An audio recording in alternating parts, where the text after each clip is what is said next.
What's up guys, I'm Justin, and this is my 2014 Honda Civic Si. This is my daily car.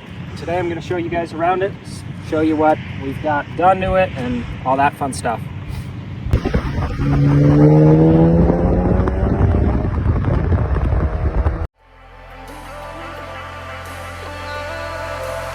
And I've been chillin', watching the ocean with you, baby, up with a slow motion crew. And we up in our growlings when people change, but not us.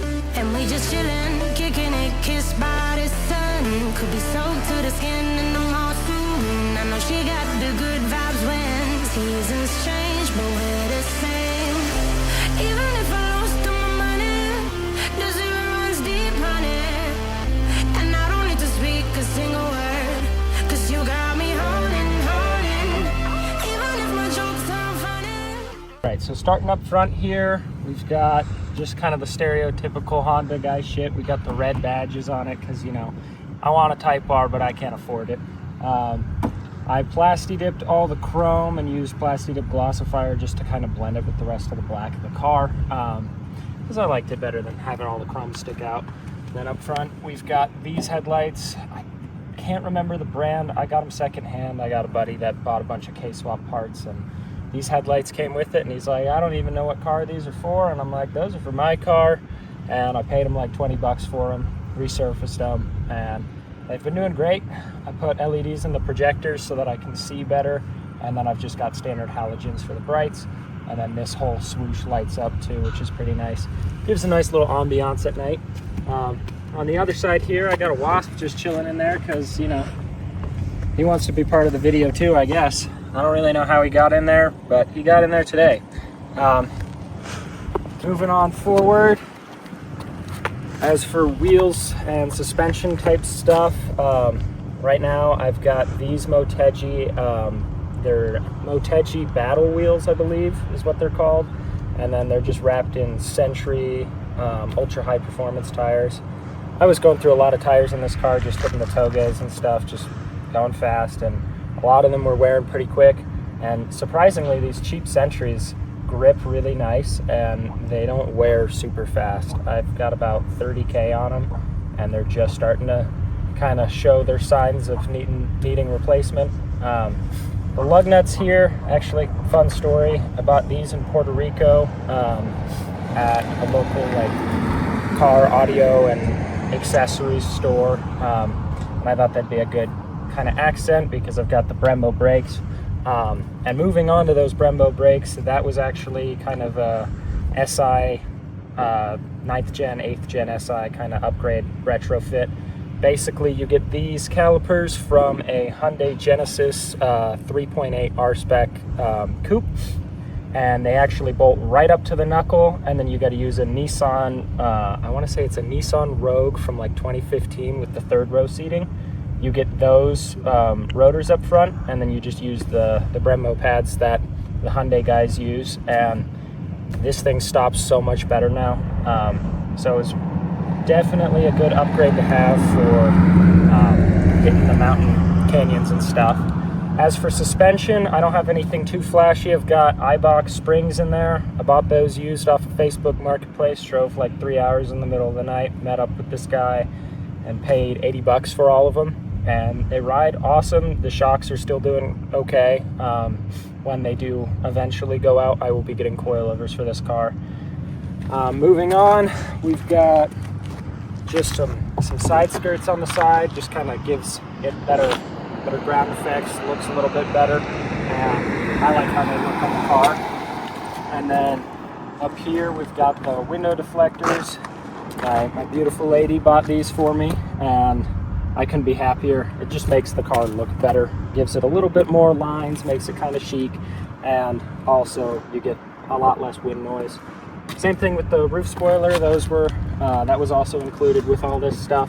I also like how that looks. It kind of extends the roof line a little bit, makes the car look a little less egg-shaped. And then moving on to the back, we've got kind of same thing up as up front. I've got all the chrome accents blacked out, aside from the Honda badge, of course, because, you know, got to show my heritage.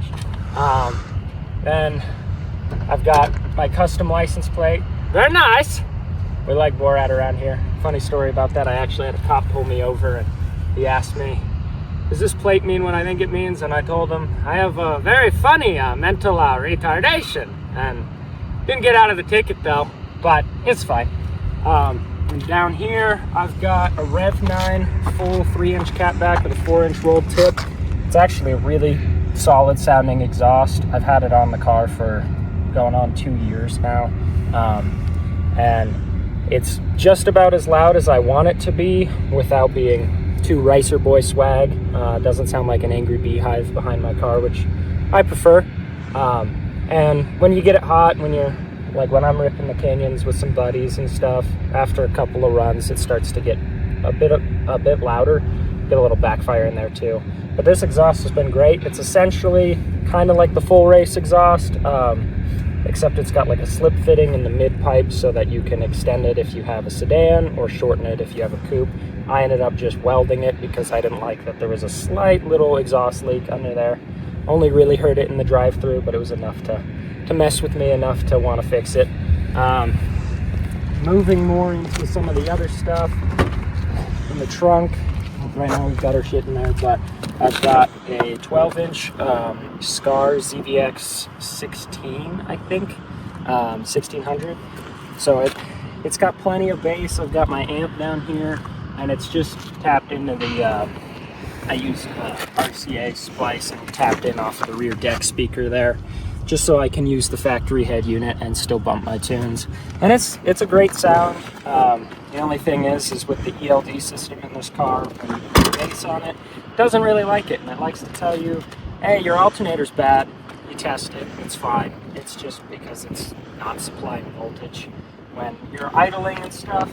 So I have a little bit of stuff to work out with that. I'll probably end up adding a a capacitor for the back so that it's not pulling a bunch of voltage the whole time.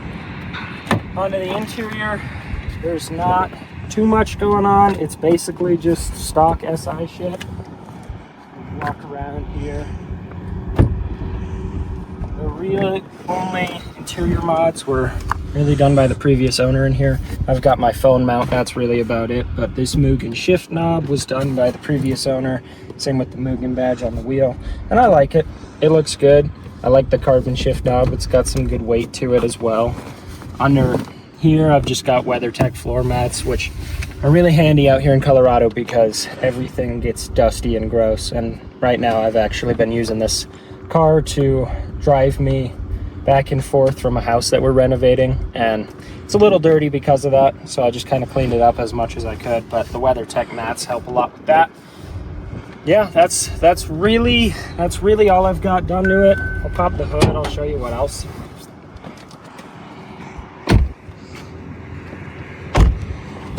So under the hood here, this is probably pretty dirty too. Yeah, she needs another good clean. Did an engine bay detail on it quite some time ago, and as time went on, because I'm lowered, I rubbed through my fender liners, so I took the fender liners out. Anytime I'm on a dirt road, the tires are just chug. Yeah, shooting dirt into the engine bay. Words, yeah. Other than that, most of the stuff I've done is just maintenance stuff. I put an AGM battery in it.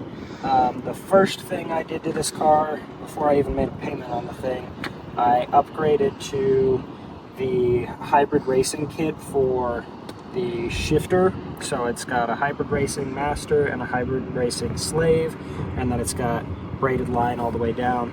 Made shifting a bit better. It's still not perfect. I want to put a Honda on it so I can tune out the rev hang and put heavier detent springs in, but that's not really a priority right now. So it works the way that it is right now, and I will eventually be putting more of those things on when I'm closer to like actually paying this thing off.